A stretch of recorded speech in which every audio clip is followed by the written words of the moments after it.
Assalamualaikum warahmatullahi wabarakatuh. Kali ini saya akan menjelaskan tentang teknik penelitian kualitatif. Yang pertama ada observasi.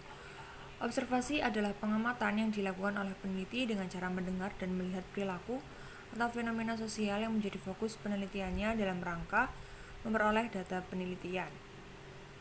Pada umumnya, data observasi digunakan sebagai pelengkap data wawancara. Observasi dibagi menjadi 3 ada. Observasi partisipatoris, non-partisipatoris, dan observasi online.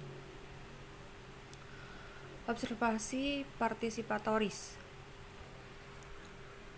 Dengan metode ini, peneliti memposisikan diri sebagai partisipan sebagaimana masyarakat atau komunitas yang diteliti. Teknik ini sering digunakan karena memudahkan peneliti berinteraksi dan menyerap langsung pengalaman kultural yang dialami oleh partisipan. Kemudian, non-partisipatoris. Teknik ini memberi ruang atau jarak antara peneliti dengan kelompok yang diteliti sehingga objektivitas data sangat mungkin diperoleh. Dengan teknik ini, peneliti berperan sebagai orang luar komunitas yang diamati.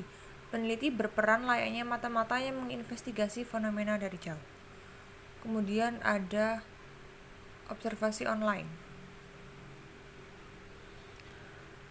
Perkembangan teknologi digital membuka peluang peneliti untuk melakukan teknik observasi yang dinamakan observasi online.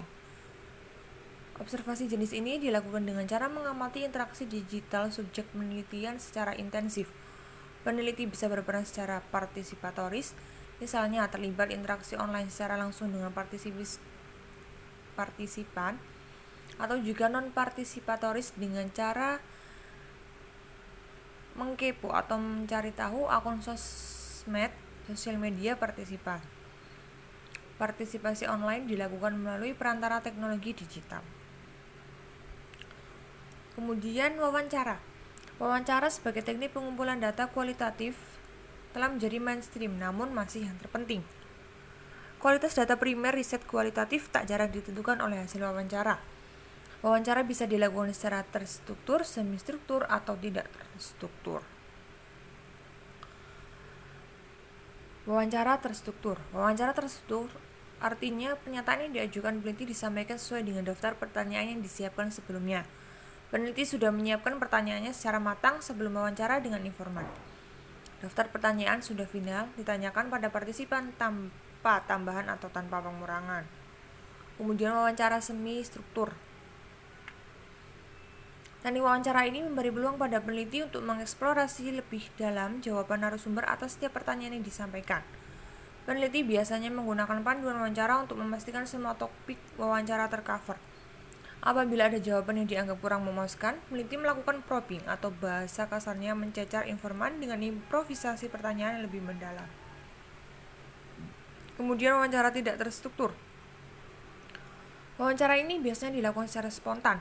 Peneliti tidak menyiapkan daftar untuk pertanyaan yang akan ditanyakan. Namun demikian, topik yang dibahas dalam wawancara berhubungan dengan pertanyaan penelitian yang diajukan peneliti.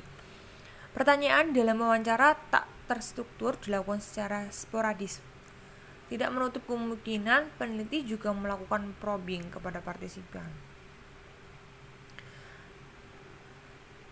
Kemudian wawancara online. Teknik ini sebenarnya bukan teknik baru. Peneliti telah melakukan wawancara tak langsung sejak ditemukannya telepon. Kini teknologi digital memungkinkan wawancara dilakukan dengan cara voice call atau video call. Terdapat perdebatan di kalangan peneliti apakah wawancara online termasuk jenis wawancara atau bukan. Sebab kita tidak bisa menatap ekspresi, mimik, dan gestur informan secara langsung, di mana hal itu bisa menjadi data penting dalam penelitian kualitatif. Kemudian ada studi literatur. Studi literatur sebagai teknik pengumpulan data kualitatif dilakukan dengan cara menelusuri dokumen penting yang dianggap berkaitan dengan fokus penelitian. Teknik ini disebut juga studi kepustakaan. Data yang diperoleh dari studi kepustakaan bisa berupa teks atau gambar. Kemudian hangout. Hangout sebagai teknik pengumpulan data kualitatif dikenalkan oleh riset sosial, etnografi, dan fenomenologi. Penelitian sosiologi yang lebih kontemporer mulai mengadopsi teknik ini karena dianggap mampu menghasilkan data yang tidak bisa diperoleh dengan teknik lain. Hangout artinya jalan bareng dengan partisipan dengan interaksi yang relatif intens. Teknik hangout memberi peluang peneliti untuk memperoleh data dari partisipan yang lebih mempersepsikan dirinya dalam konteks play, sehingga data yang diperoleh diklaim lebih natural. Yang terakhir ada mingling. Mingling dapat dideskripsikan sebagai aktivitas bercampur atau mix dengan orang lain di suatu tempat atau ruang yang menjalin relasi melalui interaksi. Mingling adalah pertemuan secara fisik di sela-sela waktu yang terbatas di mana individu bercampur dengan individu lain untuk berinteraksi. Misalnya dengan mengobrol sambil ngemil.